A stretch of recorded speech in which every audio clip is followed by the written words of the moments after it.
الرسم والتعلم عبر اللون. هذا شيء مهم جدا، ويسهم في مسألة مهمة جدا نحكي عنها الآن احنا، وبالسياسة يحكوا عنها، اللي هي محاربة التطرف. نعم. والتطرف لا يمكن أن يحارب إلا من خلال الفعل الجمالي.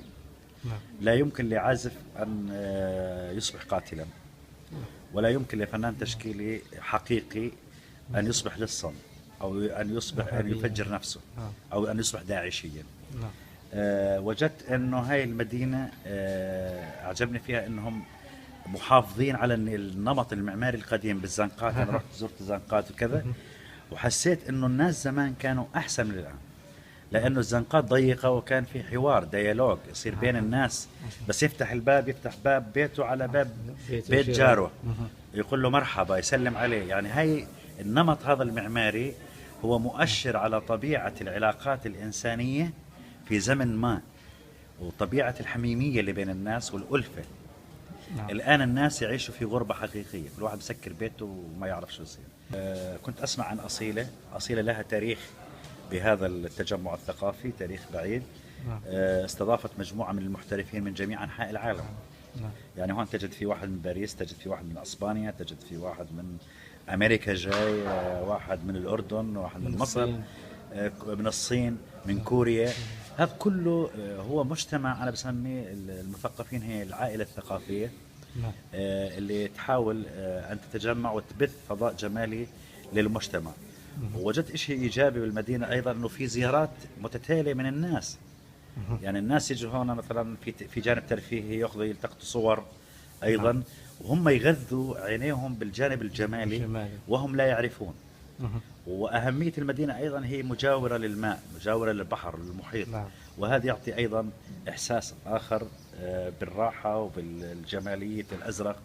وجدت أنه الأزرق اللي بالمحيط هو انتقل على الجدران، انتقل على الجدران وانتقل، يعني صار لون أساسي. هذا الأزرق في كل بيت في أصيلة تجد اللون الأبيض والأزرق هو كلون أساسي مهم. وألوان هاي اللونين الاثنين هي مجال للراحة البصرية. وفي عملت يونيتي أيضا، وحدة بصرية للمدينة كاملة، من ما جعل من المدينة هي عبارة عن قطعة معمارية واحدة ذات إيقاع متتالي ومتفارق. عرفت كيف؟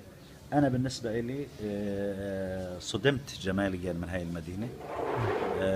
إنه شو هاي المدينة، ليش بعرفهاش أنا من أول؟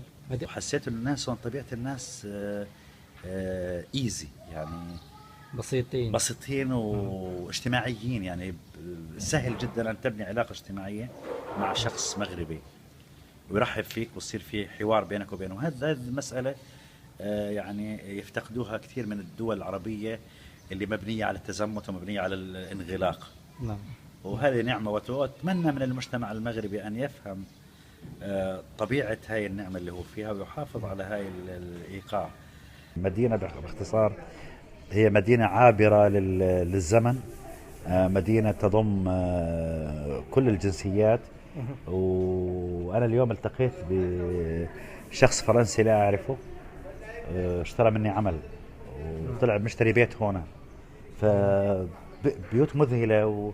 يعني هذا فرنسا، الناس اللي تغزلوا باريس، أجل الفرنسي ترك باريس ويجي يقعد هون، شاف إنه هون حياة أكثر جمالا وأكثر إنسانية.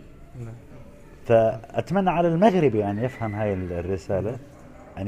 الرسالة، ولا يتورط بتحيزات ليس لها علاقة بالدين، ليس لها علاقة بالإنسانية. طول عمره الدين هو دين مبني على التسامح وعلى الفعل الحياة، وعلى البناء وعلى المعمار. والإنسان وجد بالأرض حتى يعمرها ليس يهدمها. فالواحد يتألم بس يطلع، يعني سوري ما بين قوسين، واحد يحمل جنسية ديانة الإسلام ويعمل فعل شائن في أوروبا، فهذا يضر بصورة الإنسان العربي أينما كان. وأتمنى أن الفعل الثقافي هذا يستمر.